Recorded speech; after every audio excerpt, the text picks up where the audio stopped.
Hey, Boris. What's up, Tim? I wonder what would have happened if the dinosaurs had nuclear weapons to use against the asteroid that wiped them out. Or if they couldn't figure out nuclear fission, at least they could have used a really big stick of dynamite? Tim, I think you're being super critical. That's fair.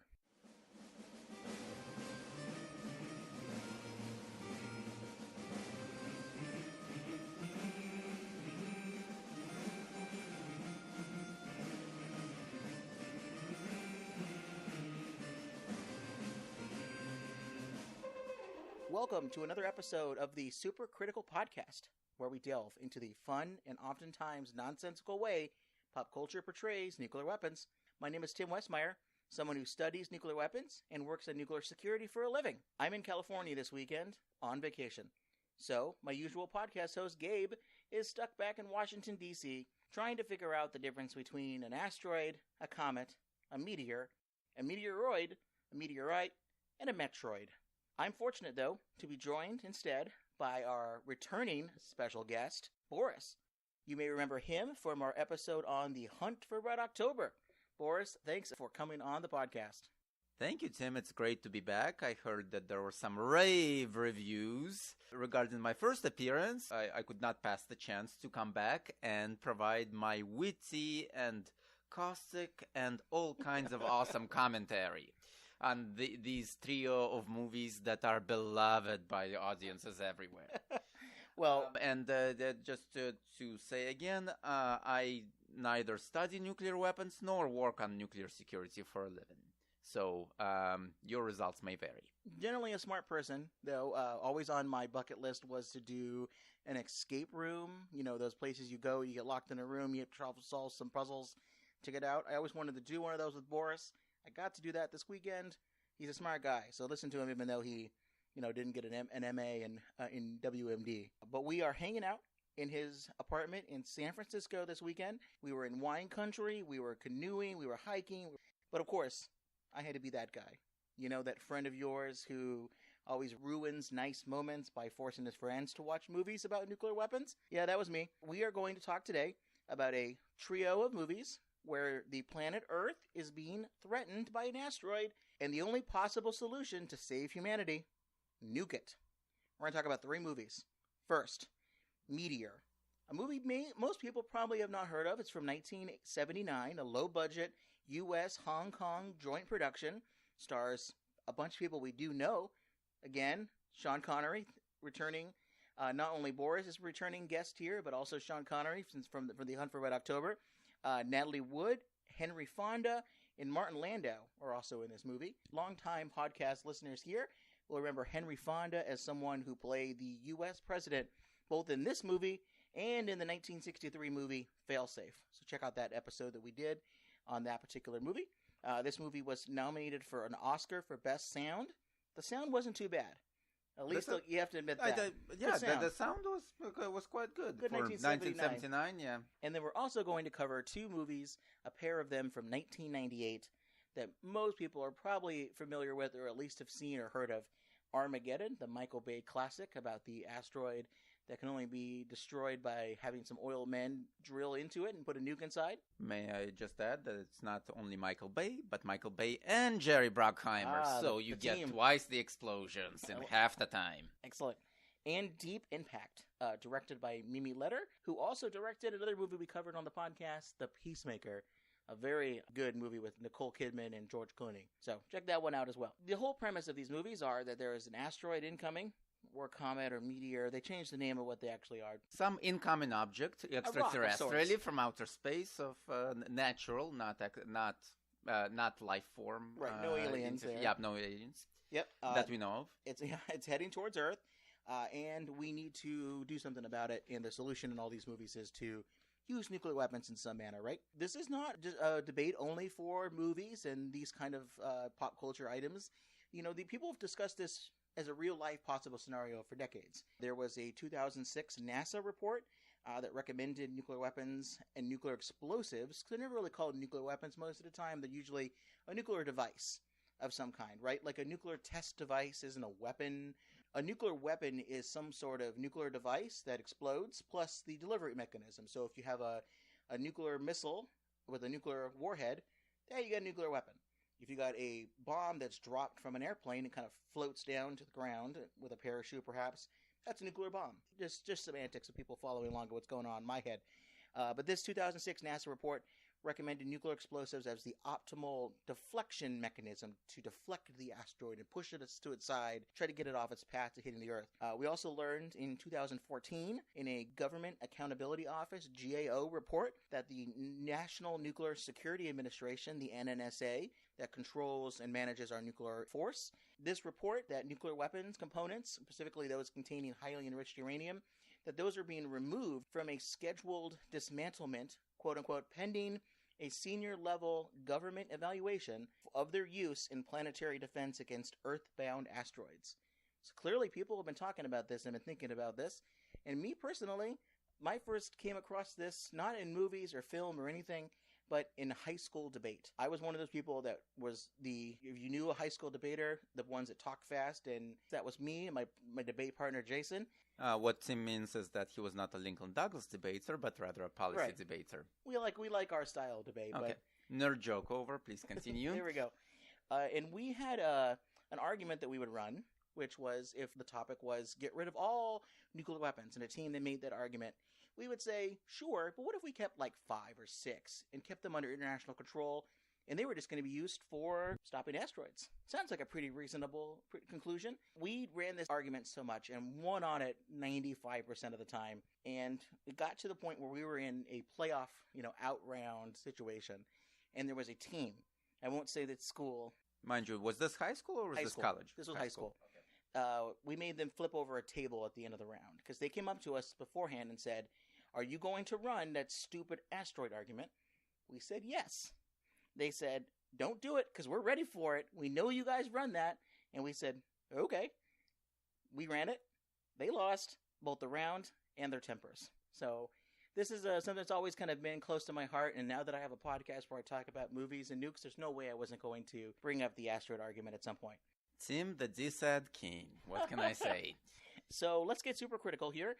Spoiler warning for Meteor, Deep Impact, and Armageddon. We'll spend most of the time on Meteor because that's a movie that most people probably have not seen. It is available on YouTube.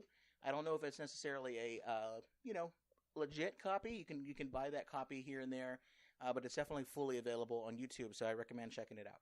Also, it has a cast whose actors and I guess actresses are also quite well known and do have some modicum of artistic talent. They're not too bad. The acting is not the problem. Well, let's save that for the end here.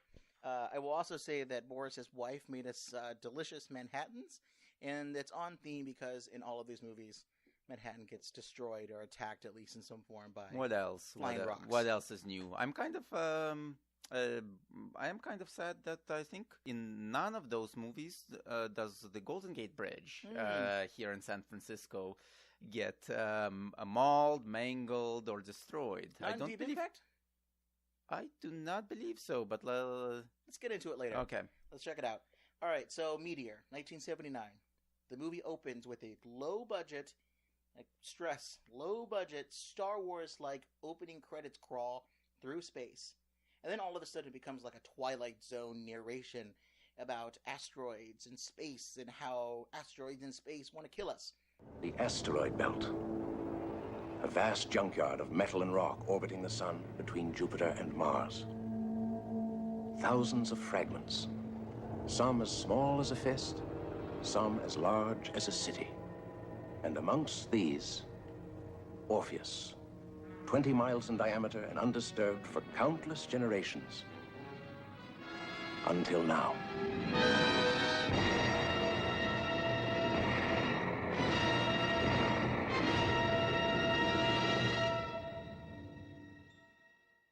The movie villain is Orpheus, a big asteroid that is hit by a comet in the asteroid belt and decides, hey, I'm going to take out Earth now, after being knocked out of the asteroid belt and it's being hurled towards our planet.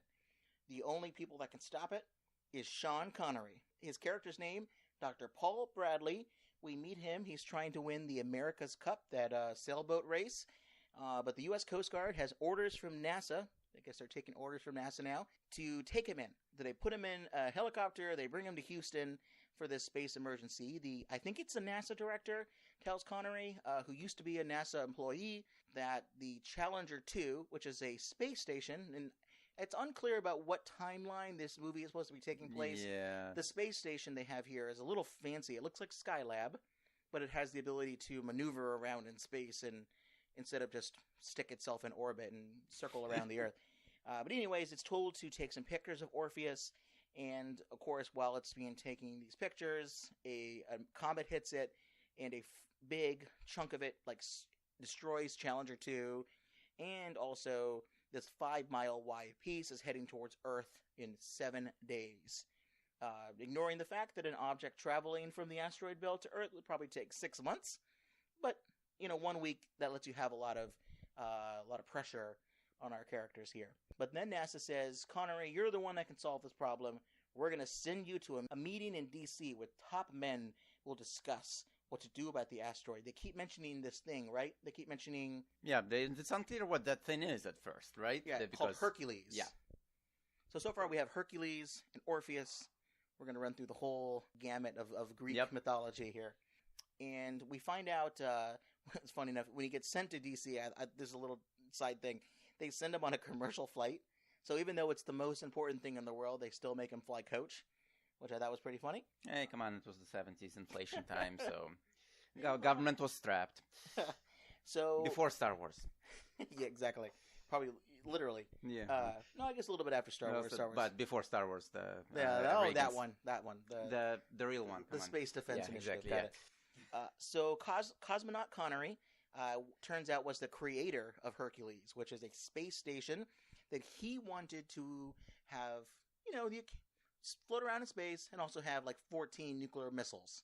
And they would be pointed out towards space to be a defense system against things that would hurt Earth. Well, NASA and the military decided that it was going to turn that system around, pointed at Russia, or quote-unquote, the Russians or China or whatever. It wasn't my decision to turn Hercules... Turn Hercules into what? What did they turn it into? Will you listen to me? Hercules was never designed to be a nuclear weapon, with 14 warheads pointing right down on Russia. Not only Russia. Or China, what the hell else? Those rockets were supposed to point outwards, not in. So that's why Connery quit NASA. He's very, very upset about this whole thing. Imagine if they only changed the axis 180 degrees and all of a sudden Sean Connery is no longer with NASA. Yeah. That's damn what shame. it took. Damn shame. Yep. So he and the NASA director, their big narrative arc in this story. Like, this is the major story. Obviously, the asteroid coming to hit the Earth is a pretty big deal, but we're trying to convince both Washington, D.C., and the Russians, who we find out that they also have a system, not called Hercules, but called Peter the Great. That's pretty good. I don't know why. Maybe any sort of thought why it would be called Peter the Great. It's called that in both the movie and, it turns out, a Marvel Comics did an edition in 1979, 1980, like a special edition adaptation of the movie. I also have that, and I purchased it. There's still nukes and asteroids involved, but why would you say that it's called Peter the Great if you had to take a guess? Because that is probably one of only 2 or 3 names that screenwriters would know from Russian history. Hey, that's as probably as good a reason as any, right? So the big narrative thing is to convince both Washington and the Russians that we need to turn these systems around and hit the asteroid together, and that's the only way we're going to be able to knock out the asteroid from hitting the Earth. But it's also a political problem because this Hercules project is probably illegal. It's against international law. So the military is the people in the movie who's saying, let's not use the nukes to blow things up. Let's keep it a secret, because they're really concerned about people finding out about this, right? Right. I mean, obviously, the U.S. was just coming off of Vietnam at that time. Military didn't want to ruffle any additional feathers, and it becomes a big deal. It makes sense. If you would, Boris, please allow me to have the space to take a quick detour about nukes in space. I want to talk about the Outer Space Treaty, because it entered into force in 1967. It prohibits countries from installing or placing nuclear weapons or any other weapons of mass destruction in the Earth's orbit, on the moon, or any celestial body. Things like asteroids, that kind of stuff. No lunar missile bases, no orbiting space platforms, those kind of things, including testing as well. Yeah. So don't put nukes or any other weapons in space. Right. Do we know who actually signed this treaty? Was it signed by, was it initiated by the U.S. and USSR, or They were both there signed other... it. Yeah, they both Okay. have made agreements to do this. This is still around today. It's still definitely something that prevents people from doing this system. But there were challenges to the Outer Space Treaty. In 1981, the U.S. Department of Defense completed a survey comparing 30 different basing modes for U.S. ICBMs, intercontinental ballistic missiles, the ones that go, usually into space. They go pretty far. But they were trying to figure out where to store these things, where to put them so they can deliver their nuclear arsenal and payload in the best way that keeps them safe from being hit first by the other side, available for a range of missions, and not also break the bank, be too costly. So they looked at a bunch of different things, the more conventional approaches, which we ended up doing, which is underground missile silos. They also recommended using submarines more often. But the other ideas were putting them on the ocean floor, attaching them to a buoy or a ship, and also putting them into space. And the section of this report on orbital-based ICBMs describes a, quote, new booster for the missiles in the Minuteman silos. On the warning of an incoming attack, what these missiles would do is they would be launched into orbit, await further orders. Command and control systems could either tell them to send the missiles to their targets or abort, and the missiles would just splash down somewhere in the ocean. So this idea was you put them up in a crisis, they'd be up there, the Russians would know they were up there, and the idea was, hey, don't start anything because we'll get to fire or basically drop our missiles to you, and you won't be able to get to them before the times they hit them. So don't try anything. Don't try to knock out our missile silos or our bombers on the ground. You just won't get to us before we can have a chance to respond. So it would literally be putting sort of a hair trigger system in there, saying, hey, you can't reach these missiles in orbit, but they can drop down at any point in time. So don't do anything stupid. Don't even try. So this document brainstorms some pros and cons to this idea. Pros, according to this, low cost. Interesting. The cons list, however, is a little bit longer. Vulnerable to attack in orbit, requires warning to actually launch them up into space. The accuracy at the time was pretty insufficient for hardened targets. Missile silos, command and control installations that were hardened underground. There were a lot of chances for false alarms, because if you launched your system up into space and it turns out it wasn't actually an incoming attack or a crisis, you now lost a big chunk of your nuclear arsenal. A little footnote here, they violate the Outer Space Treaty. But that's just a footnote. Robert McNamara, when he took over the Pentagon in 1961, ended most of these programs. Canceled because of the insane cost, and also other things were able to do this mission pretty well, which was submarines, which is what we would rely on. So that would be for the a huge third chunk leg of of the our force. triad. Instead of launching missiles into orbit and putting and saying, "Hey guys, this is the third leg," we just basically put them on subs. Exactly. That was the more stealth mission, the survivability function of the idea that you can't really know where all your submarines are, so you'll never know if you get them all. You put a bunch of missiles with multiple warheads on each missile. That's how they got to this mission, and that was relatively cheaper than having a space platform. But what was the military utility of putting nuclear weapons in space, right? According to a report by the RAND Corporation on space-based weapons, there are a number of reasons the advocates gave for basing nuclear weapons in space. And these were the arguments that the military people in the movie Meteor, this guy, I think his name is Major General Alden, played by Martin Landau, here's some of the arguments that they would make. One, makes them less vulnerable to attack from ground-based systems, mostly because they're further away and they would require a rocket to hit it. Two, once the weapons are launched towards Earth, they would have a much shorter window and visibility on the enemy's Earth-based warning systems. And three, the warheads would reach their intended targets from any direction, making them invisible to early warning systems that were pointed where they thought they were going to be coming from, whether they're bombers or missiles. You point them, south would be one of the problems for the United States. All of our early warning system is pointed up, kind of where the Russians would be coming from in terms of their missiles. So, in addition, it also may make some strategic sense that it adds an extra leg. You talked earlier about the triad.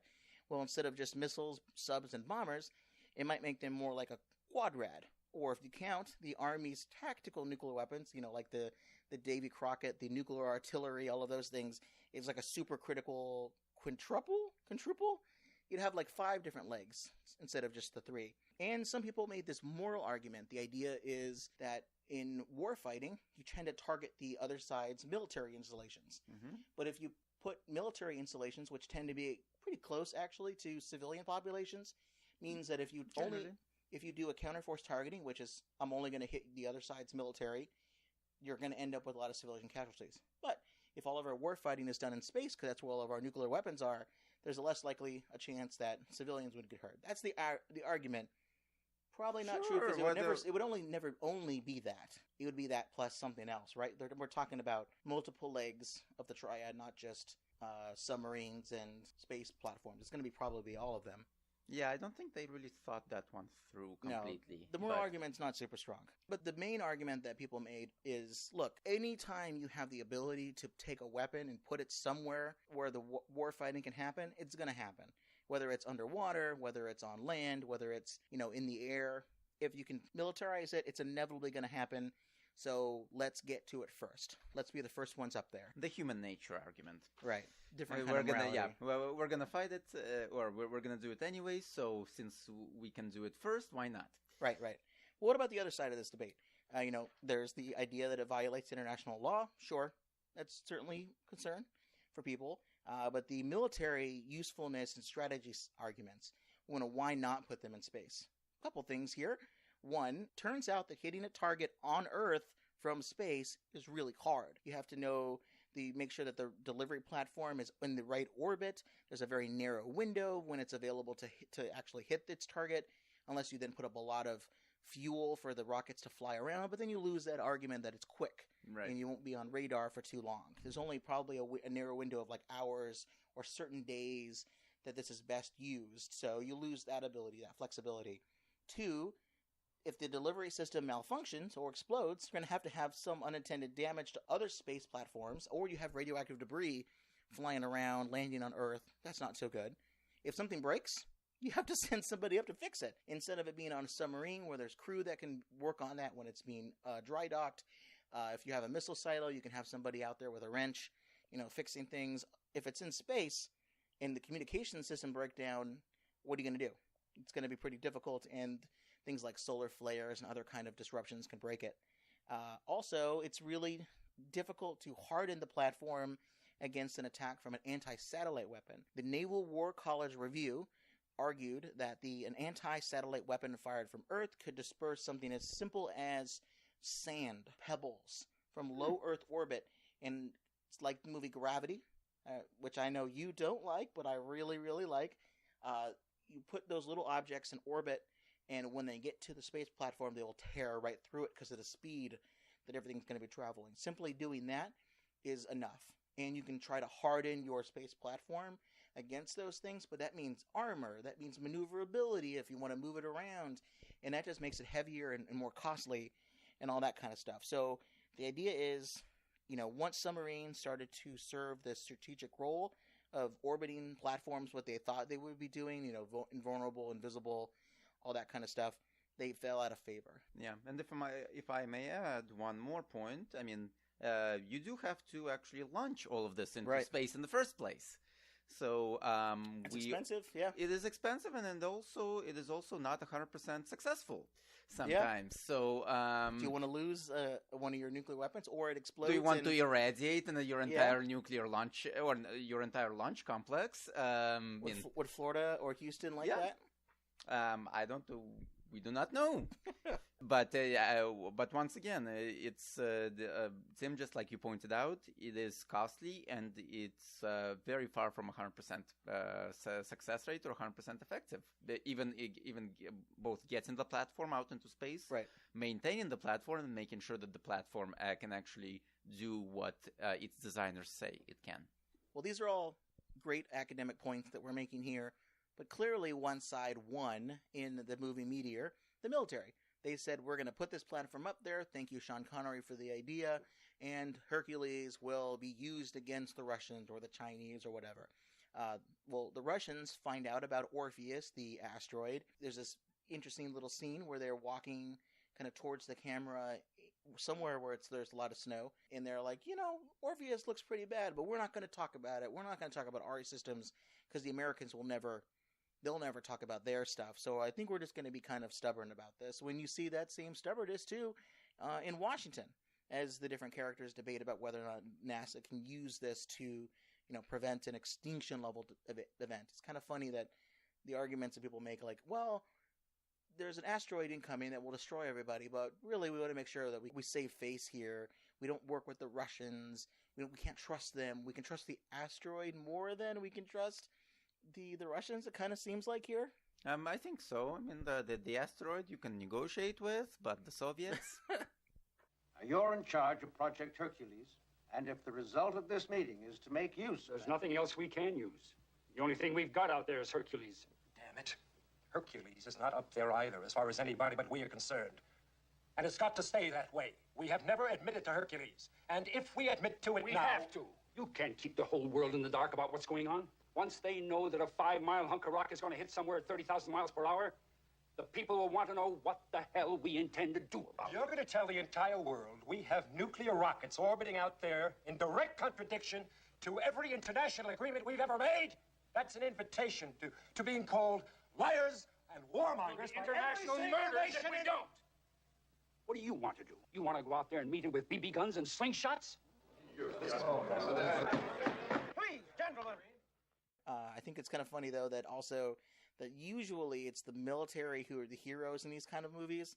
Here, it's whether or not to let the good guys, the NASA engineers and scientists, to use nuclear weapons to save the world versus the military who won't want to admit that they violated international law. Very interesting little twist here. I'd say that this is definitely a post-Vietnam sort of movie. I'd say that in the times that it was released, the military did not have the greatest reputation for the U.S. military did not have the greatest reputation for honesty and forthrightness, so that's that a really could have excellent played. point, yeah.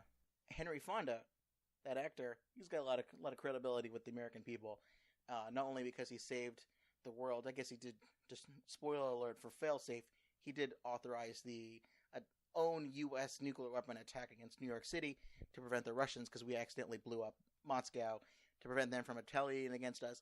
Either way, he's got a lot of credibility in the people's eyes on handling these things. All right, so we learn even if the U.S. were to use Hercules and its 14 nuclear missiles against Orpheus, it's not enough. We learn that each warhead on the Hercules system is 100 megatons. That's huge. Holy cow, right? Of the 14 warheads over across them, that's 1,400 megatons of payload, which is today the combined megatonnage of the entire U.S. nuclear stockpile. It's quite a bit. Warhead yields tend to range in our current arsenal here between 0.3 kilotons, which is 1,000 tons instead of a megaton, which is, quite a bit. Yep. 1,000 kilotons. So it ranges between 0.3 kilotons to 1.2 megatons per warhead.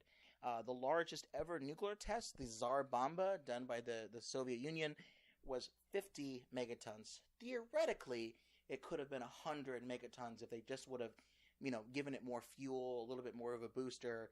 But this was not a deliverable weapon. This thing was huge. It was really heavy. It barely could ever fit on an airplane if it got any larger.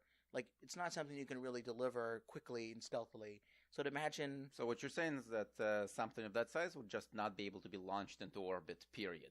In this world of this movie, we have a Skylab-like system, this Challenger 2, that can maneuver around and do all these things. I guess they solved the weight ratio problems in this Gravity decade. is only a social construct anyways.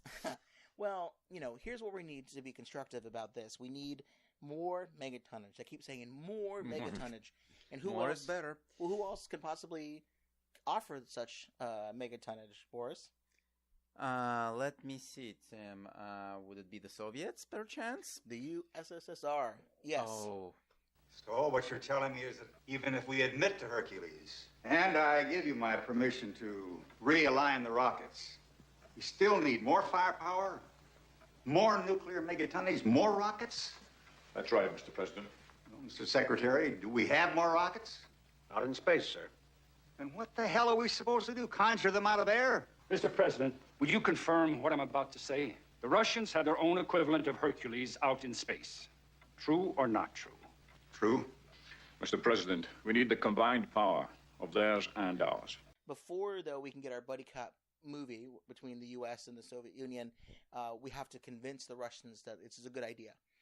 So President Henry Fonda goes on TV, reveals the existence of Hercules, claims it was always meant to be an asteroid killer, never meant to be used against the Russians or the Chinese, and then they called on the Russians to reciprocate. So then we find out that the Russians have agreed to at least send over an envoy, someone that Connery either knows or has heard of, maybe worked with before in the past, Dr. Durov, but I'm not 100% sure. The obviously doctor. Neither Comrade Connery nor the others have a really good grasp of the Russian language. So how is the Russian in this movie? I think the good doctor himself, as well as the astrophysicist, who I think in real life did have Russian heritage, are pretty good. Well, that's Natalie Wood. Indeed, I think she was born of Russian immigrant parents on the West Coast at some point. That's Tatiana Donskaya. Yep. They come over and they get to see the big room that Project Hercules, the command center. And they get to see there. The Major General Alden is not so happy about this whole situation. Yep. And what happens first? As soon as Tatiana enters the room, Sean Connery immediately begins hitting on her, which could maybe potentially cause an international incident. But that's kind of where we are right now. I think we could all start by trusting each other. Otherwise, what's the point? And if it's a matter of choosing, I'll take the pretty one. Well, the pretty one is Tatiana Nikolaevna Donskaya. Did I say it right? Very good. Astrophysicist and Dr. Dubov's English voice. How do you do? How do you do? The U.S. will not turn around its weapons to face the asteroid unless the Russians admit they have a system, tell us all about the system, and then do it themselves, turning those missiles back into space. The Russians admit I like the way this scene goes. It's like, if I were to build this platform, I would say that it would probably have 15 nuclear weapons, one more than the real U.S., and it would also have 100 megaton warheads, for a grand total for them of 2,900 megatons overall between all the different systems. So, this is quite a movie here. But we need to, because this is a disaster movie, we need to start seeing things blow up. And I'll say this movie, even though it's very silly, there is this one scene that I really, really like. It's a man in Siberia. No, it's a Siberian native, and that's it. Yeah. He's coming home late at night, and he sees a red light in the sky, kind of looks at it and goes, that's interesting. Could be anything. Mm-hmm. And he goes inside his home, and he starts to eat dinner, but then all of a sudden he looks outside and it's daylight. That's kind of a scary little moment. So they go outside, and they see something coming in really fast. The asteroid hits somewhere nearby, but I guess the family is okay. These smaller pieces of the asteroid come in first. I guess that's how in the movie, the science of this would work, because it comes like days ahead of the other one. These small pieces come by, and they hit. The family's okay, but it was kind of a spooky scene. I really like that scene quite a bit. But then the movie immediately ruins it by having Connery hit on Tatiana again, immediately after she says that her husband died in a space incident, space launch or something. And he's like, okay, well, then you're single. Great. You're available, yeah. Then we all of a sudden see this like Benny Hill comedy scene where the Russian doctor yells and kind of runs around and asks for a telephone so we can call up the government and convinces them to use the Peter the Great missile system. So kind of this quick little back and forth thing. Hercules, international diplomacy, it works. Par excellence. It works out pretty well. The Hercules gets turned around in space to kind of face away from Earth and towards the asteroid. And this is kind of where the movie breaks down a little bit for me. This might just be a 1970s thing, but as the missiles are slowly turning, you get this like very like triumphant music, like da da da da da da da, like there's some sort of full orchestra playing. Sure, I love that. And then we get a couple different disaster scenes here, like random scenes, right, Boris? I've got. Let's see, I've got 5 hits. So one is in Siberia, the one that you talked about. There is a near miss in Pisa, which I guess, or not in Pisa, but in Italy, I guess it was in Pisa, where the a piece of meteor disintegrated before it had an impact. So so the Leaning Tower is spared. Good. The Leaning Could have knocked it the other way. Yep, exactly. Even it out. And then there was a hit in the Alps, which I guess they have to have a ski scene in there. So I think I read somewhere that that's like were running out of money, so they used stock footage of another avalanche movie, and it's just okay. All right, well, there's an avalanche. All right, that's something that's probably not good. Yeah, that's what killed the dinosaurs. I think were avalanches. Yeah, the avalanches. Yeah, all kinds of things. And then the hit in Hong Kong, which I guess caused the in the movie caused the like a tsunami big tidal wave, tidal wave or something like that.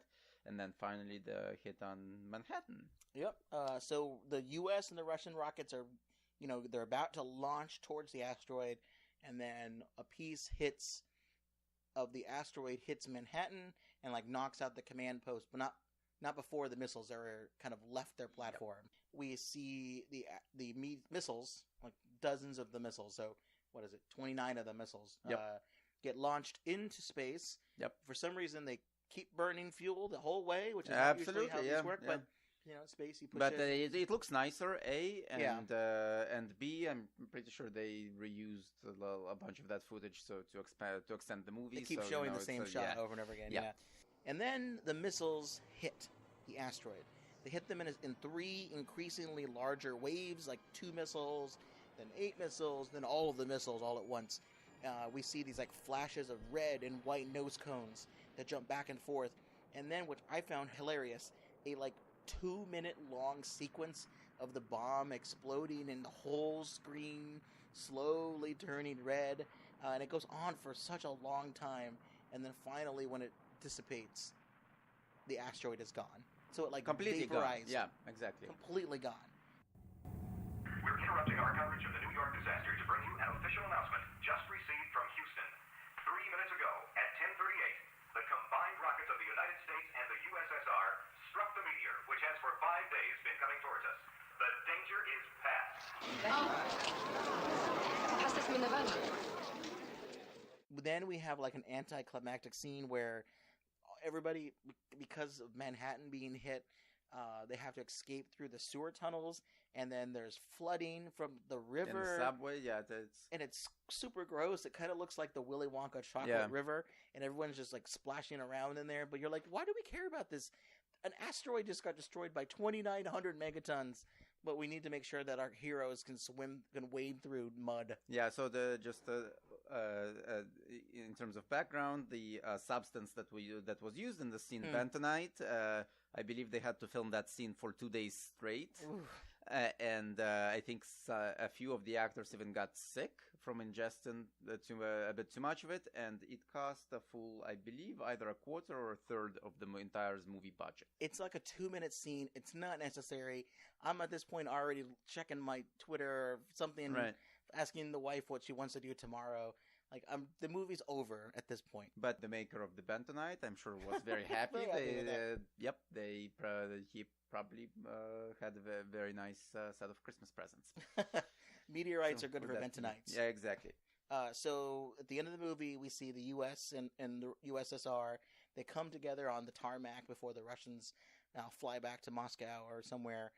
And they celebrate together. Connery gives the doctor a signed baseball bat courtesy of the LA Dodgers, which I thought was kind of funny. One, I'm fine being a Dodgers fan. Go blue. We're in the playoffs now. It's great. Boo. Sorry, your Minnesota Twins. They're still a team, right? Sorry, apologize. As of now, yes. But who's not a team anymore are, since they're in New York City in the movie, the Mets or the Yankees may not exist anymore. Why not have a baseball bat come from them? You know, they have to fly in the Dodger bat, essentially. Well, maybe anyways, they were at spring training or something. You never know. Never know. But anyways, Connery's got this baseball bat, and he gives it to the doctor. And then, right before Tatiana gets on the airplane, he, like, pulls her in, gives her a kiss, kind of forces a kiss on her. It's unclear. She does say that she hopes that one day to return, which is, like, a beautiful moment in the sense that maybe that's what started to end the Cold War. That's what led to, perestroika and opening up and all that kind of good stuff. It's just like Rocky IV, the end of Rocky IV, when Rocky beats Ivan Drago to end the Cold War. Meteor and Rocky IV. I don't think I would have ever imagined both movie names being uttered in the same sentence, but way to go, Tim. Well, isn't it? I think at one point, Ivan Drago says it about his punches that they are like iron, which is what most of what a meteor is.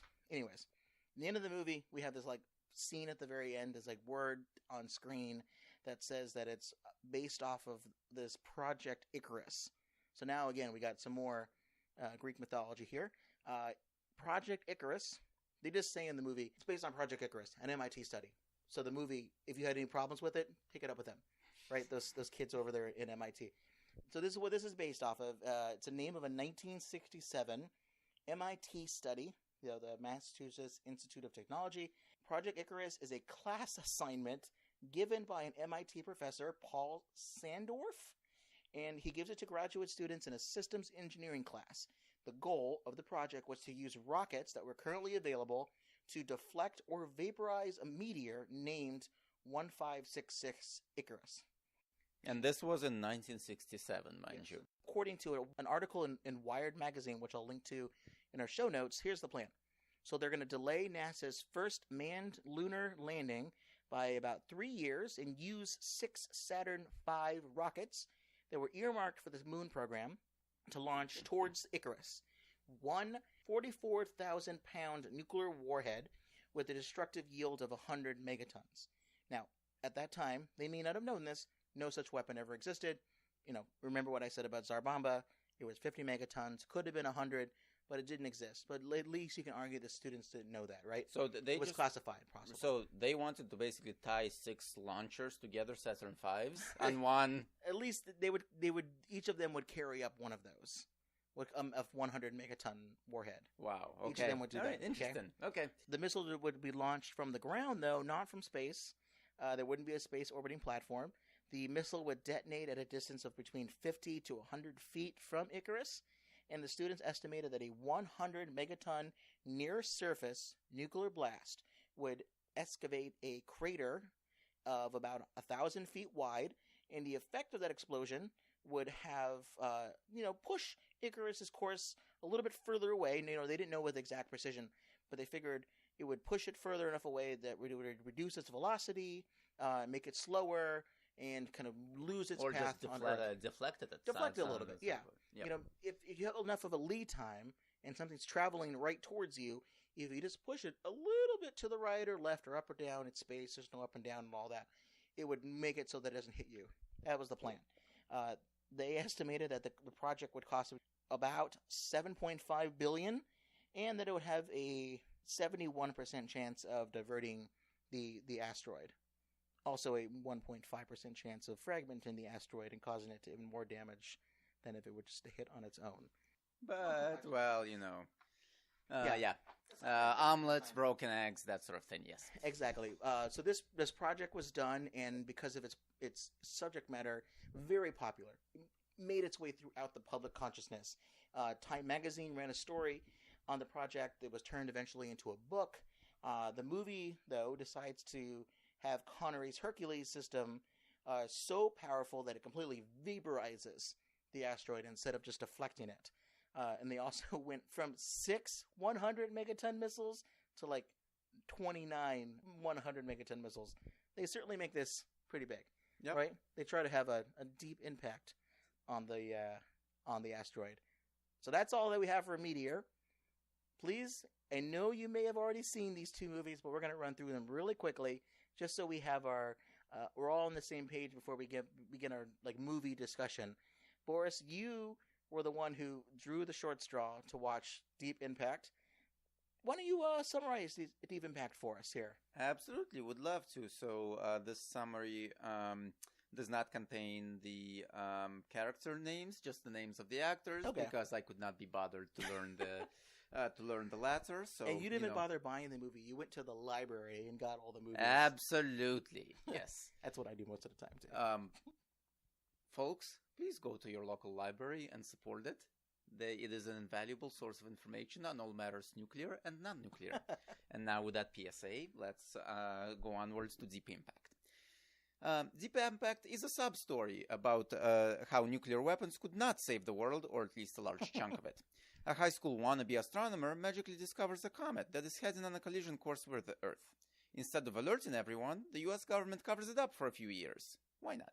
While secretly cooperating with the Russians to create an orbited space vessel, the Messiah, with nuclear weapons on board to be sent on a mission to destroy it. I love that. The Messiah. They'll just take the Messiah, the Messiah. Around, yeah, take it around the pole, the take it out on the waves, so in the course of action. And then put a bunch of nukes on it. Absolutely, yes. Saving by destroying. It is a very biblical... it is a very biblical theme, I have to say. Instead of Greek mythology, exactly. They're going the Bible, Old Testament, New Testament. Yep. Well, it's definitely the Old Testament. In the New Testament, I presume, although not really 100% sure. I think the Messiah does arrive for at least part of the population, but yeah, riding a nuclear bomb. Yes. Yeah. Well, that's in the New Testament, Tim. The government is finally forced to disclose the existence of the asteroid and launch the mission to detonate nuclear weapons. The mission fails, breaking the comet into two, and the ship is badly damaged. Things go wrong. Though they have no way of communicating with Earth. President Morgan Freeman then institutes martial law, preselects a few million people, by straws, I guess, or lottery, or whatever it was, for bunk beds at a bunker down in Missouri to survive the impact, and launches an all-out nuclear strike against the comet. Whole bunch of ICBMs. Indeed. The pride of military-industrial complex fails as well. Boo! Needed more money. The little comet hits the eastern seaboard, destroying everything in its path except for Elijah Wood and Lily Sobieski's undying love and the baby they were handed from her parents, which was a very weird aspect of the movie. Yeah, we won't cover that too much. The better. However, the cowboy Robert Duvall leads a last-ditch suicide mission by the Messiah to fly into the large comet and detonate the remaining nuclear weapons on board, thus breaking the comet into many small pieces, which harmlessly, quote-unquote, burn up in the Earth's atmosphere. Millions die, but everyone is happy. Except for Boris, who had to watch this movie in great detail. This movie's chock full of nuke references to the Messiah, their team. They drill into the comet with not like a human drilling, but they have like these things called the moles, who dig down not too deep, like 80 feet, something like that. And they have these kind of small bombs, relatively small bombs, relative to 100 megaton bombs. These are 5,000 kilotons each, more than 4 times as big as the very powerful B-83 bomb, which is the most powerful bomb currently in the U.S. Nuclear arsenal. And I thought this was kind of interesting because they keep using the phrase 5,000 kilotons instead of just calling it 5 megatons. Well, because 5,000 is more than 5. So There you go. So yeah, mini nukes relative to the 100 megaton warheads in Meteor. What I thought was kind of cool here too was it's a real quick passing reference in the movie, but they use a spaceship, a nuclear-powered spaceship, to move around. That's how they actually get up into space and launch all of these things down on the asteroid that's coming to Earth. Or I think it's maybe a comet coming to Earth, right? So they use different words. It's called the Orion, which they essentially model it off of Orion, which was a nuclear weapon-armed missile, kind of like in Star Trek First Contact, when they take the Titan II missile body, from way in the past, and they turn that into the Phoenix warp drive, the first ever warp drive system. So this movie kind of takes that idea, which is roughly around the same time, 1998. I think First Contact was 94, 96, something like that, right? I think it was before 98, but maybe by a year or two. I think it was before. Yeah. Anyways, Gabe will be yelling at the podcast right now, telling me exactly when it was. Gabe, we can hear you. All right, so let's move on to Armageddon. Armageddon, the story of how nuclear weapons save the world. When NASA discovers an asteroid the size of Texas will hit the Earth in 18 days, the world's smartest man comes up with the brilliant 3-point plan to 1. Land on an asteroid, 2. Drill an 800-foot hole in the asteroid, 3. Put a thermonuclear weapon in the asteroid, blow it up. NASA decides it is easier to train oil drillers to do space stuff than it would be to teach astronauts to drill holes. So they call Harry Stamper, played by Bruce Willis, who is the world's best drill man. He takes a break from hitting Greenpeace activists with golf balls to help NASA. I think that's what I love about this movie is we're introduced to our hero hitting golf balls at Greenpeace activists and shooting his daughter's lover, boyfriend, soon-to-be fiance with a shotgun, almost killing him multiple times. These are our heroes of the movie. Harry assembles his misfit team of tax-dodging, oil-rigged crew to learn how to survive in space and drill where no human has drilled before. Despite a few hiccups, destruction of the Mir space station and a bout of space dementia, Harry's team manages to drill, nuke, and escape Dottie, the asteroid. But Harry doesn't want to miss a thing, so he stays behind so he can manually detonate the nuke, freeing his daughter to marry the roughneck of her dreams and start their own soup and animal cracker franchise. Ba-dum-bum. That's the movie. There are lots of nuke references in this film. In the opening narration, within like a few seconds of the movie starting, you see a big asteroid hit the Earth, and they say it's... It hit with the force of 10,000 nuclear weapons. That's an absurdly small number. According to the blog Bad Astronomy, which I recommend checking out, the typical world-ending asteroid moving at 11 kilometers per second, which is the minimum speed that it can travel, over that long of a distance, the impact should release 80 million megatons of energy. That's, Tsar Bomba could have been 100 megatons. That's 800,000 Tsar Bombas. A lot more than the force of 10,000 nuclear weapons. They don't even define what that means. Do you mean Hiroshima-sized nuclear weapons? Do you mean, more recent modern weapons? Doesn't matter. Tim, it's a according lot of to numbers. Hollywood, all nuclear weapons are the same. They all work the same, and nothing ever changes. Exactly. I think it's kind of fun, though, that as the movie starts and you start to see meteor fragments starting to hit places like Manhattan. Boris, take a drink of your Manhattan. Sit. The military thinks that these might be an incoming missile attack. It starts to scramble jets, and it thinks that it's about to be maybe the Russians are attacking us. They open the nuclear football in the movie, but then we learn later on that it's just, rocks instead of missiles. The military decides that their big plan is to send up 150 nuclear weapons to destroy it, but the smartest man says, don't do that. So the military decides not to just send up 150 nuclear weapons, which is what they do in Deep Impact and all of that. And one of my favorite scenes in the whole movie, you have Rockhound, who's played by Steve Buscemi. He's having some space dementia. He gets onto the nuclear weapon and rides it like a cowboy. And he goes, yeah, I'm riding the nuke like that Slim Pickens in that movie. Yeehaw! Ride a cowboy! Yippee-yi-yo-ki-yay! Get off the nuclear warhead. I was doing that guy from that movie, Slim Pickens, where he rides it all the way in, the nuclear warhead. Now. Oh, you didn't see that one, huh? All that stuff. Which is funny. I wonder how many actually people who are probably Armageddon's target audience have seen Doctor Strangelove. Maybe a good percentage, but I don't know. Anyway.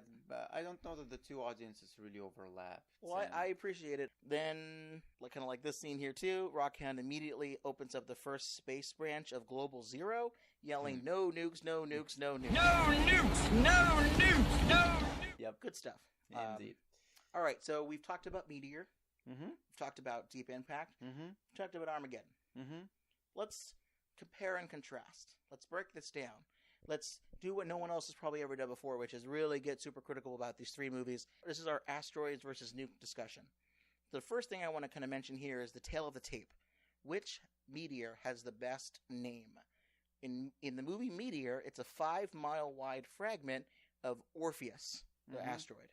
Deep Impact, it's a 7-mile wide comet called Wolf Biedermann. And I guess when they break into two, one is called Wolf and one is called Biedermann. And in Armageddon, it's an asteroid the size of Texas named Dottie, who is the wife of the person who discovers it, because he says she'll cause the same amount of destruction that on Earth that the wife has done in his life. What do you like best, Boris? Do you like Orpheus? Do you like Wolf Biedermann? Do you like Dottie? I just like Orpheus for the Greek mythological allusions there. However, I think in real life, the asteroid would probably be named Wolf Biedermann, because it would probably be named after the people who discovered it, just like in Deep Impact. Right. It would suck to have the Earth destroyed by asteroid Dottie, but it most likely would be the name of whoever discovered it, whoever wants that, part of history for as long as history will exist. So then also let's compare between the movies the nuke deployment strategy. How are we going to use nuclear weapons against the asteroid? In the movie Meteor, it's to send 29 missiles. I still can't get over this. 29 missiles, 2,900 megatons of nuclear yield to hit the asteroid all at once and hope that it vaporizes this 5-mile white asteroid. In Armageddon, you get the world's best drill team, drill an 800-foot deep hole, and you put one nuclear weapon. I love how they don't put more, just the one. Just one, yeah. Just the one. Put that inside and hope that it breaks into 2 pieces, the whole asteroid, and they'll just drift away from hitting Earth. And then we also find out in the movie there's this other thing called the secondary protocol, which is if they're not able to drill in time before it reaches the point of no return, I forget what they call that line, but like the horizon, I think, or something like that. Something like that. Like if they get past that point, it's no nuke or anything's going to be able to split it into 2 in time. Or even if it is, then they'll both hit Earth. They'll both hit Earth, yeah. Double whammy. The Air Force overrides, on the order of the president, overrides the plan and tries to remote detonate the nuke, I guess just on the surface. I thought that was kind of funny because it's a really complicated system that they have there. It's like a 2-man rule, 2 people needing to turn keys. There's all kinds of Air Force people running in. Again, I don't know why the Air Force would be in charge of this at this particular point, but the Air Force is coming through and turning keys and all this complicated system for what probably is like a weapon that they created for this exact purpose, or have at least designed it. So I don't know why it has all these different things. But maybe it's to prevent a rogue general from deciding, I'm going to turn the key and blow it up. But it's quite a complicated system here. It also drives up tension, and obviously Air Force is all about tension in movies. So, exactly. Yeah. And then in Deep Impact, you have the U.S. and the Russians creating a nuclear-powered spacecraft, changes the comet's path using the explosive force of 8 nuclear weapons of 5 megaton yield each. These are drilled very slightly under the surface. They don't need their world's best drill team. I think that's kind of a little snub to Armageddon. They just need robots to do the job. The robots took. Bruce Willis was not available for 2 jobs. Exactly. He was. He was taken up with Armageddon. He was busy. Yeah. And then the secondary plan was to use a bunch of nuclear ICBMs from Earth and all that stuff. Actually, the nerd question, Tim, are ICBMs actually able to break Earth's orbit? Not as designed. Okay, interesting. You probably could make some modifications and things, but they do have a trajectory. It's kind of a lot like lobbing something in a particular path, because once it stops burning the rocket, usually it'll captured by the Earth's gravity and right. Well, if you see it in some movies, you'll see a missile coming from the ground, from a silo, and one missile just travels all the way to its target. May not even go into space in a lot of these films. It just kind of travels in one path, and then what hits the ground is the whole missile itself. Well, that's not how this works. An ICBM will get launched into space. These are modern weapons here. They break, the primary comes off, the secondary comes off, and then just the warhead in a few pieces will go into orbit, and those will separate even. Sometimes they'll put decoys out and all that stuff. Yep. And you just get the re-entry vehicle, which looks a lot like a ice cream cone with no ice cream. And that ice cream cone will then be the thing that hits essentially just at a very high rate and just very dropping. That was not really the thing you can use to just travel straight into space and keep going. But the movie sometimes, at least Meteor, claims that its system is already in space. In Deep Impact, I don't know what those ICBMs do. Who knows? They're specially designed Messiah ICBMs. So there you go. Right. Something. Anyways. Yeah. So that's the plan. So there's some of them are, we're going to just nuke from space. The other one is we're going to drill a hole or remote detonate. Right. And the other one is we're going to nuke from Earth.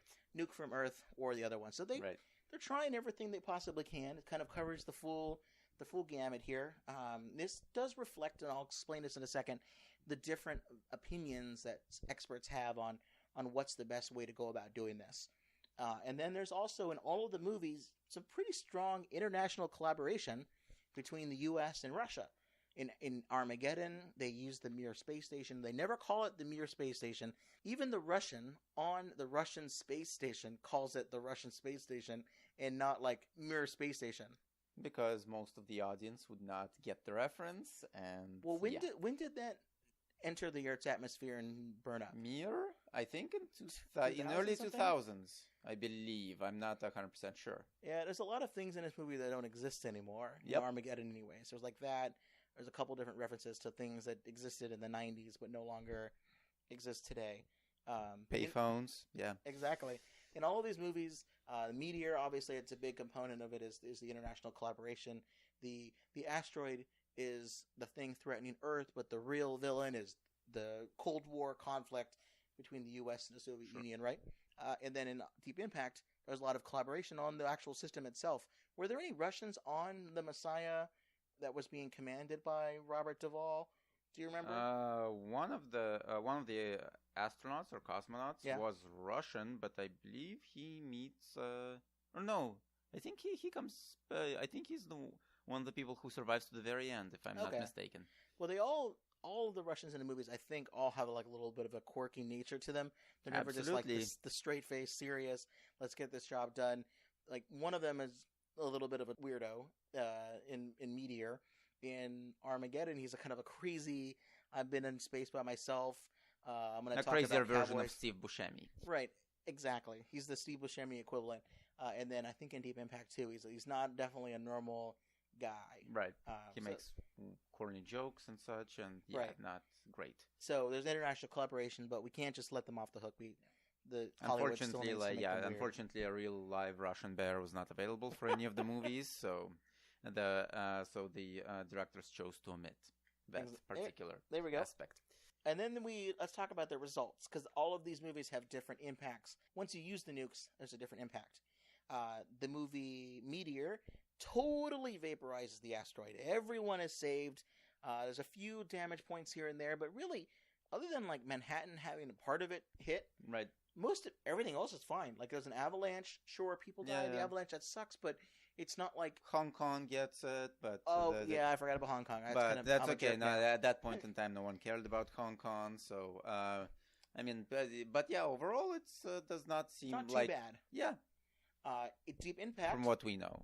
Deep Impact. Oh, yeah. It's interesting. So the first nuke strike breaks the comet into two pieces. One, which is called Wolf, is 6 miles wide, and then Meteor Man, which is 1.5 miles wide. They're both headed towards Earth. The second round of ICBMs do nothing, but the Meteor Man, the 1.5 mile smaller piece, ends up hitting the Earth and causes like a really big problem, like tidal waves. Everything you would imagine in a disaster movie. Hits the east coast of the U.S., so I think New York's gone. Yeah, New York's, Philadelphia's gone, whatever. Washington's gone. Yeah. A big deal. But then the Messiah ship with more nukes on board, synchronized to go off at the exact same time, does a suicide mission against the larger piece and breaks it into smaller ones. I was certainly impressed by the fact that they could synchronize nuclear weapons. That's really difficult to do because you imagine when one goes off, it's less than milliseconds, nanoseconds. The system happens and then goes button push, everything's gone. Yeah, right. If you don't time that exactly right, one nuke, the first one that goes off, destroys the other ones before they have a chance of becoming supercritical. It's a big problem as for nuclear targeters when you're trying to say, let's put 2 nuclear warheads on this target because it's a big target, it's a hardened target. You have to make sure that one of them hits, the explosion takes place, but then the heat and everything moves away. It needs to dissipate before the next one to come in. So the idea that they synchronize all of these things is a lot harder to do. And it's not like if you put 2 5-megaton bombs right next to each other that it creates a 10-megaton explosion. There's efficiencies lost there because things are being pushed away instead of like the full impact of a ground zero evaporating out, all of that stuff. There's some efficiencies lost. Probably still would be a big deal, but anyways. And then Armageddon, the nukes drill into the asteroid, split it into 2 pieces that completely misses Earth. It's a great, awesome thing. Well, I think a few shards hit beforehand. So I think obviously New York gets it, Paris gets it, I forget what else is going on, but various other places. Yeah. I'll say here an honorable mention for a movie we didn't discuss because it's kind of too crazy. It's from 1958. It's an Italian movie called The Day the Sky Exploded. Nuclear technology is both the villain and the savior of the movie. An atomic rocket headed towards the moon is sent off course from, the moon and ends up hitting the asteroid belt, explodes, sends asteroid pieces back to Earth, and the solution to this problem is for every country that has nuclear missiles to fire them all at the exact same time at the asteroid, and then it works. All right, so that's the tale of the tape, the discussions of how everything works out. Let's kind of go into the real-life debate of whether or not to use nukes versus asteroids. There are competing plans that people have introduced about using nukes versus these space rocks. You can either do a direct hit, which is what they do in Meteor, and then what they end up trying to do in Deep Impact, or you do a surface detonation, which was the secondary protocol. Right. That's certainly something that people try to think about. Yep, in Armageddon. You can do a standoff at a certain distance, which is what Project Icarus was, which is not what ended up happening in the movie Meteor. But that's a standoff type approach, and that idea is that you detonate it, and then it causes enough heat on one side or pushes it away. You don't actually have to hit it directly. You don't have the missile drill into the Earth or anything, drill into the asteroid or anything. Or you can do a deeply buried nuke. Probably not a drill team, but some sort of maybe kinetic projectile that would hit the meteor, drill into it, bury it like an Earth-penetrating weapon, but some sort of thing. Either it would have the nuke in it, or something that would hit first, create a hole, and then the missile with the nuke follows right behind it, goes into like a crater or something like that. Send the bunker buster down, and then send the nuclear weapon. Exactly. That happened fairly recently. In the last 10 years, NASA launched a kinetic projectile at the moon, at a place that thought it would have water, and it hit the ground, caused a bunch of dirt to fly up into not the air, but it flew up. Right, and then another secondary scientific measuring device came through, and before it hit, it collected information and then sent it back to Earth. Interesting. That's cool. Here are the problems with the Armageddon movie plan in particular. Even Michael Bay has admitted in an interview with Entertainment Weekly that the central premise that NASA could, quote unquote, actually do something in a situation like this was unrealistic. So I'm glad even he admitted it, but it's still very entertaining. Way to go, Michael Bay, for being a truth teller, I guess. Transformers, though, completely scientifically accurate. Absolutely. No atmosphere in space. Let's generally agree, Boris. There's no atmosphere in space. I'd say it's fake news, Tim, fake but news. We might need to have an actual ruling on that. But please go ahead. Let's pretend there's no atmosphere in space, right? There's no air. Well, air is one of the things you need to create a shockwave. Because what a shockwave is heated air expanding out from the source of the heat. If there's no atmosphere, there's no shockwave. In most of these movies, you see shockwaves pushing the asteroid away, detonating things, pushing it to the side. That's not what would end up happening. Now, what ends up happening is in a nuclear explosion in space, it releases heat, and mostly in the form of radiation. Now, what the idea that most people have is that if you have heat and radiation, it can melt part of the surface of an asteroid, in line of sight of the detonation. Right. That means that the part of the vaporized part of the asteroid's surface would, because of the law of thermodynamics, when one force in one direction has an equal but opposite reaction, would cause ever so slightly the asteroid to move in the opposite direction of where the vaporized piece is melting off. And that would be enough to deflect it away, to encourage it to move in a different direction. 4 graduate students at the University of Leicester studying physics said it would take 1 billion Tsar bombas to release enough energy to split an asteroid, the asteroid in Armageddon, in this path, in this particular way, to cause it to move far enough apart to miss Earth. Because there's no shockwave. It's not some visions that can be created. I guess the movie said that maybe there was gas pockets that it was releasing. Either way, it's not enough to actually split and separate the two pieces because there isn't a shockwave. Right. It's just completely unrealistic. So 1 billion Tsar bombas. Yep. That's a a lot. big number. It's quite a That's bit. a big number. Dr. Ed Liu, the president of the B612 Foundation, who studies asteroids and all of those kind of things, he suggested that a nuclear detonation near the surface of an asteroid, what they end up doing in Armageddon, or at least in Deep Impact, would more likely turn a speeding bullet into a shotgun blast, which our friend Bill Nye, the science guy, said would be a very bad idea because, quote, momentum is conserved. If you blow it up, then the whole giant spray of rocks is coming at the Earth instead of one. And so, I mean, the idea would be that those rocks would be small enough to actually get even smaller by entering the Earth's atmosphere.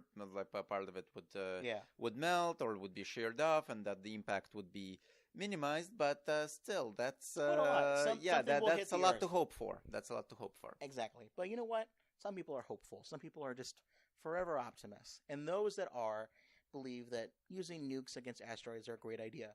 You know, like high school Tim, right? Absolutely. When I was bright-eyed and just thought the world was great and we should protect it with just 1 or 2 nukes.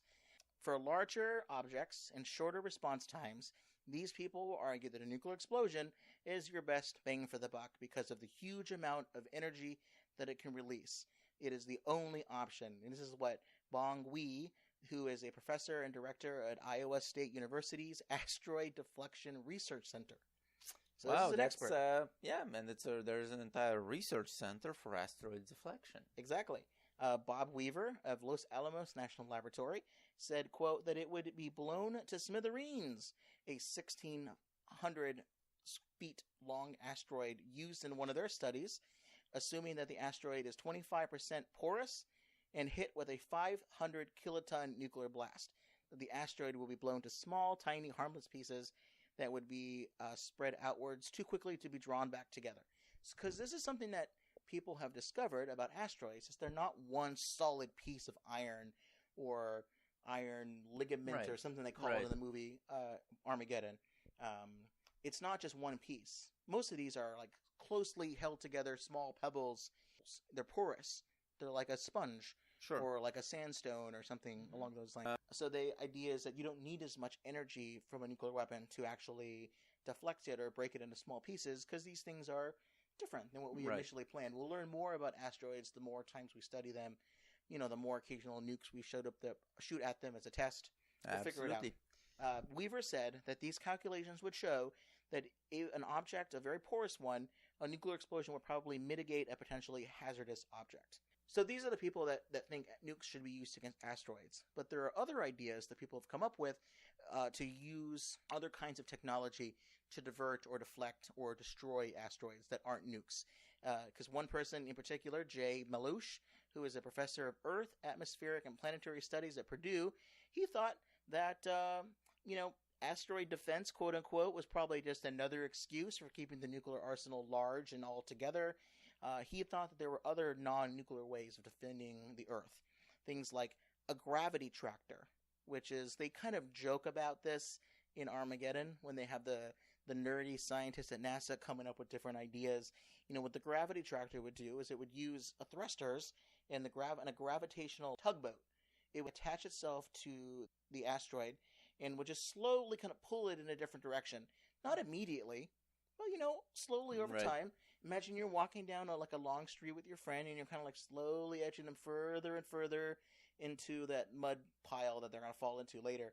You slowly move it over, and then that's how it works. Or a sewer hole, or whatever is available. Yeah. Right, cesspool, any of those things. Yep. Whatever way you want to trick your friends. And that's kind of the idea, is that you would change the asteroid's course that way. There's also something called an impactor, which is you would crash it at high speeds into the asteroid for basically the same idea, kind of nudge it in another direction. NASA had a 2005 mission called, funny enough, Deep Impact, in which a 820-pound battering ram smashed into the asteroid Tempel 1. The mission was deemed a success as the comet's course was slightly changed after the ram achieved impact. Hooray! Right? Success! Unfortunately, it also put it on the path of hitting Earth, and that'll happen right about... I'm just kidding. We're all good. But yeah, Deep Impact. maybe the person who created that thought that was a funny reference to the movie. But these are all the catalog of nuke movies that we have here. Yep. Boris, we're talking about American national heritage people. Exactly. All right, so I've talked a lot here, Boris. What do you think about these different plans here? As someone who has had to watch these movies, someone who's, I'm pretty sure, is a citizen of the planet Earth, what do you think about how nukes would be used? Are they something that we should look at? Should we look at other things? What is your general now educated opinion since you've gone through this whole process, heard me ramble? I think that if an extraterrestrial object was headed for Earth, we would be pretty screwed, Tim, both in nuclear and in non-nuclear ways. So I would just say that whatever plans that NASA or the military or Hollywood would come up with would probably not work as advertised.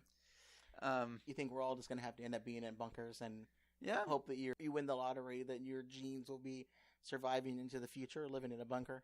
That's assuming that that there is a lottery and that there are bunkers, but yes. And in fact, I will touch upon that a little bit later on in the show in the stuff to recommend.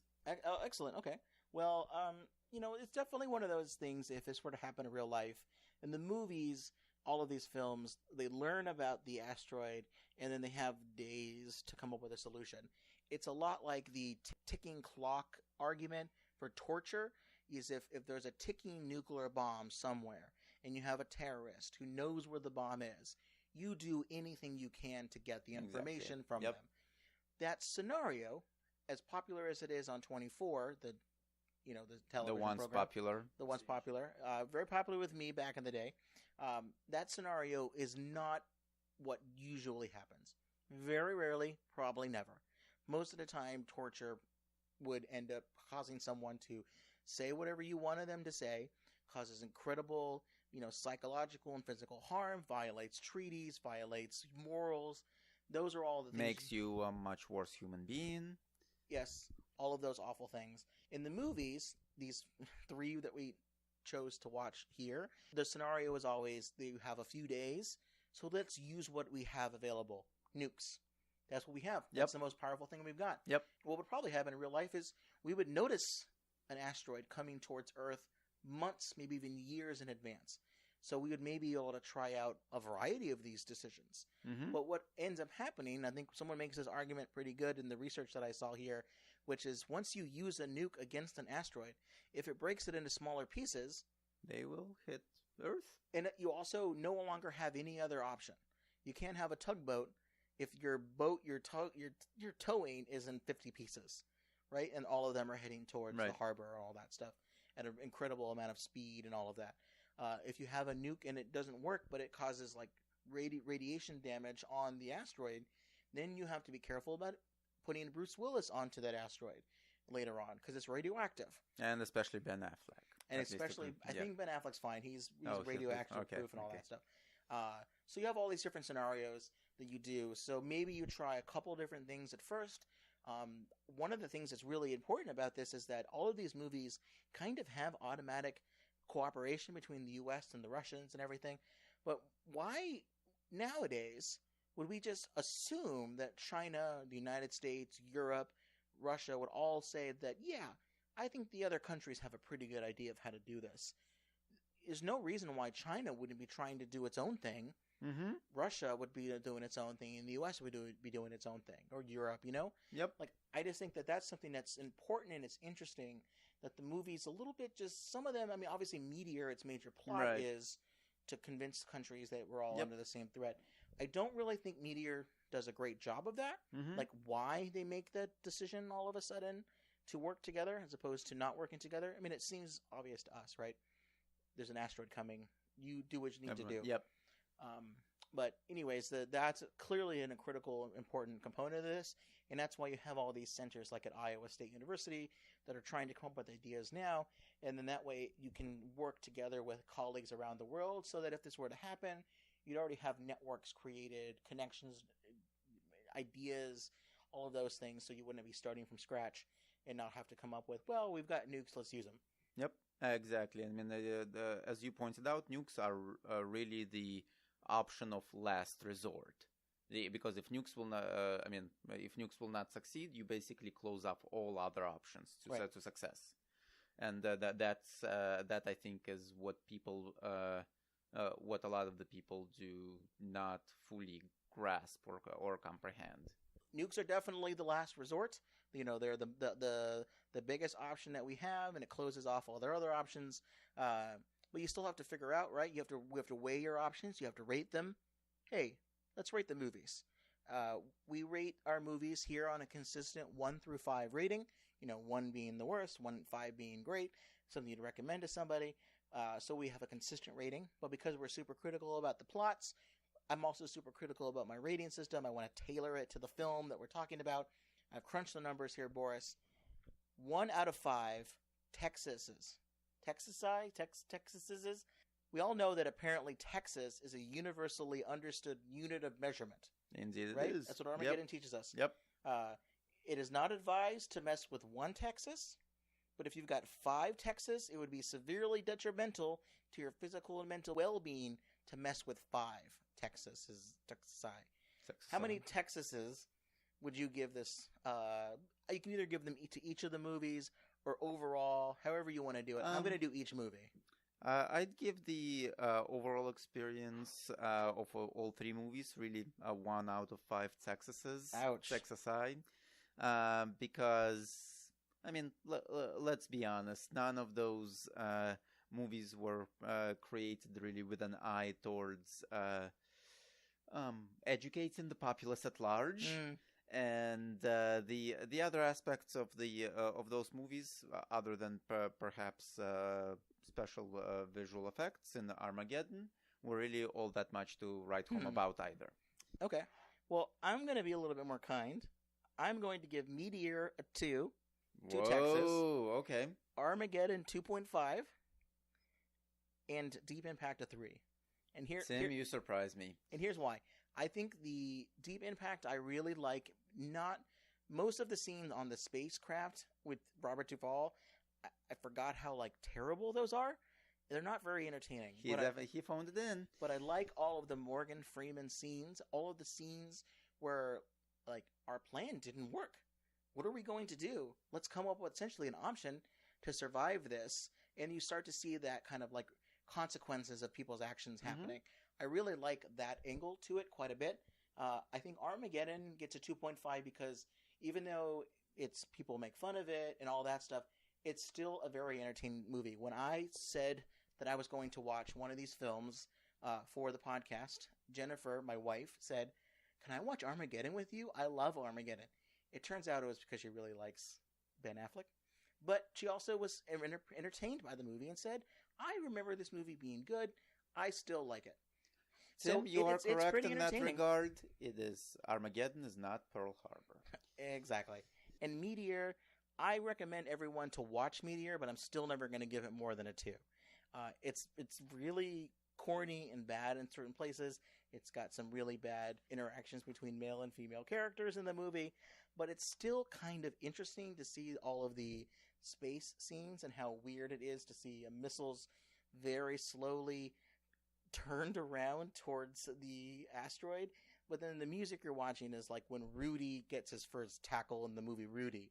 Those scenes are certainly entertaining and fun. And if you can get on YouTube and they're still there, I'd recommend seeing it. Definitely see it, or at least see a few minutes of it, and remember that movie actually bankrupted its production company, AIP, and so I guess it's It couldn't avoid the onslaught that it was this movie, Meteor. It couldn't avoid it. It got hit, and it was an extinction level event. It was an extinction a bankruptcy level event. Yep. For the production company, indeed. Well, let's talk about some things that didn't ruin the world or production companies. Let's talk about recommendations that we have. I have 3 things to recommend. These are things that if you liked our discussions, maybe certain aspects to it, maybe you liked one of the movies and you want to learn more things, these are things that we recommend. Boris, why don't you start us off? I've got 3 things, 2 movies and a book. Sure. What do you got? So I got, I guess, a web page, if you can call it, and a book. So the first, what really got me interested was that, what actually does happen when an asteroid or some sort of extraterrestrial object actually hits the Earth? Obviously, a lot of energy is released on the scale of like billions. About 10,000 nuclear weapons or more? Way more. So here's some things that I found out in my research. So obviously the biggest such event that we know of that happened about, I'd say, I think 70 million years ago or so. Mm-hmm. That was the impact of the asteroid that hit in what is now the Yucatan Peninsula, called and formed the Chicxulub, I think I pronounced it correctly, crater. And scientists currently estimate that their best estimate is that the size of that object was 6 to 9 miles. Okay. So, we're talking, I think it was, I think it's deep, is it deep impact sized? I think it's deep impact sized. But how many Texas is that? Texas-I? Less than a Texas? Yeah, I'm pretty sure it also destroyed the whole portion of Texas. How many Delawares are there? They should have used Delawares. That would have made it sound more impressive. Mr. President, it's 800 Delawares coming right at us. Oh, maybe they should switch to like Vatican cities or Monacos just to make it sound even So what better. happens when this 6-mile asteroid hit? Yeah. So the best estimates, once again, because that happened a long time ago, is that the amount of energy released was 10 to the 23rd power of joules. That's a lot. And that is, drum roll please, 10 billion Hiroshima bombs. It created a crater 93 miles in diameter, half of which is still visible today, half of which has now been subsumed by the Gulf of Mexico, so it's underwater, but I think on hydrographic data it's still visible. If you look at it from Boris has many globes in his apartment. I've learned this. Multiple globes. Multiple globes. You can look at the globe and actually globe see. Man. Yeah. One of his globes, if you open it up and put a nuke inside, or if you open it up, you can see there's some whiskey on the inside. I appreciate Indeed. that. Yep, and it is good whiskey indeed. All right. So what website is this that you? Yep. You found this research? That is the lovely source of information, Wikipedia. Okay. So, but it is interesting that the entry for Chicxulub does contain a whole lot of references to other sites and other sources of information, and it's just interesting to find out exactly. You're talking about 10 billion nuclear explosions that this thing, the equivalent of 10 billion nuclear explosions that this thing caused. That's way more than the humankind has been able or will be able to create in the near future. So exactly.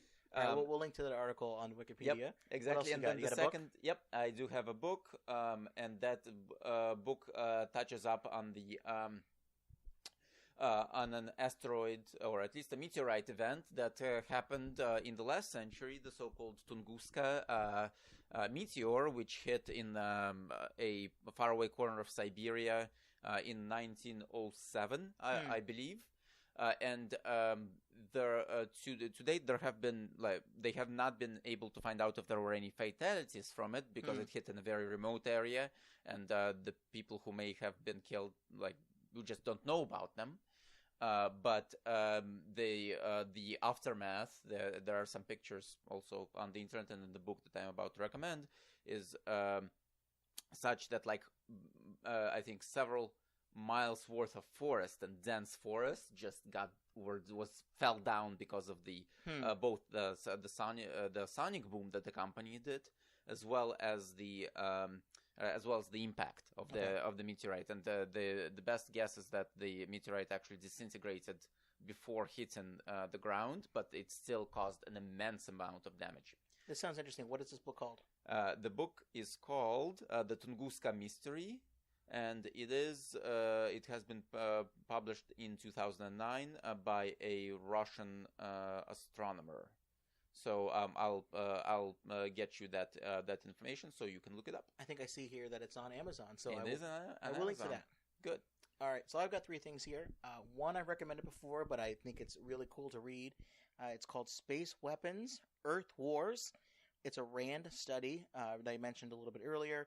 It was prepared for the U.S. Air Force in 2002 from Bob Preston, Dana Johnson, Sean Edwards, Michael Miller, and Kelvin Shipbaugh.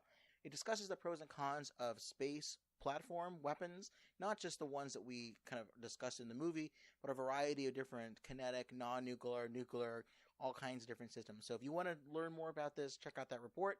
It's available online for free. The second thing is a movie called Force Majeure. It's a 2014 movie. I love this film. You can get it on Netflix, I'm pretty sure, last time I checked. It's a really interesting story about a family that is torn apart because of their different reactions to what they thought was going to be an avalanche that was going to kill all of them. They're sitting after they went skiing, they're having lunch, and they think an avalanche is about to destroy everything. The mother protects the two children that they had. The husband runs away, just leaves the family, and then the rest of the movie is about how they deal with this newfound reality of how their family dynamics are going to have to change. So I think it's very distinct. It's different than the movies we watched, which are different people, one with avalanches in terms of Meteor, but also how different people react to these kind of life-ending situations and how they respond. The last one I'll recommend, kind of, a 1993 movie called Meteor Man. It's a comedy directed by and starring Robert Townsend. Wow. He's a mild-mannered teacher who is bullied by gangs in a big city until he gains superpowers from a radioactive meteor fragment that gives him the following powers. These are just some of them, but not all of them. The ability to fly, laser vision, superhuman strength, invulnerability, and my personal favorite, the ability to absorb the information of any book if he just touches it. That's like temporary, but he's able to learn like Kung Fu if he touches a book on Kung Fu for a little while. So basically it's the Justice League in one person. Exactly. Okay, so this movie's great. It stars a lot of really famous and very funny comic actors at the time. It's not great, but I remember as a kid, it was the funniest movie in the world to me. He can also talk with dogs too. That's another one of his superpowers. Right. This movie won a Saturn Award nomination for Best Science Fiction Film, but lost ultimately to Jurassic Park. This movie is kind of fun and quirky. You can find it online in a lot of places. I would recommend checking it out. Meteor Man. Mm-hmm. Boris, thank you for coming on the podcast.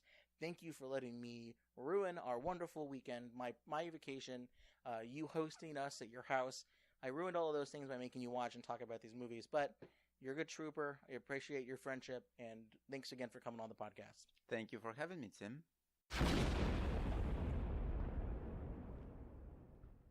Thanks for listening to another episode of the Super Critical Podcast. If you have any suggestions for future episodes, or you want to tell us what we got wrong in this one, there are a couple ways you can contact the show. We're on Facebook, facebook.com/supercriticalpodcast. We're on Twitter, @nuclearpodcast, and email the old-fashioned way, supercriticalpodcast@gmail.com. If you've enjoyed the program, hey, go on it on iTunes or Google Play Music, wherever you listen. Give us a bunch of stars, the most you can do.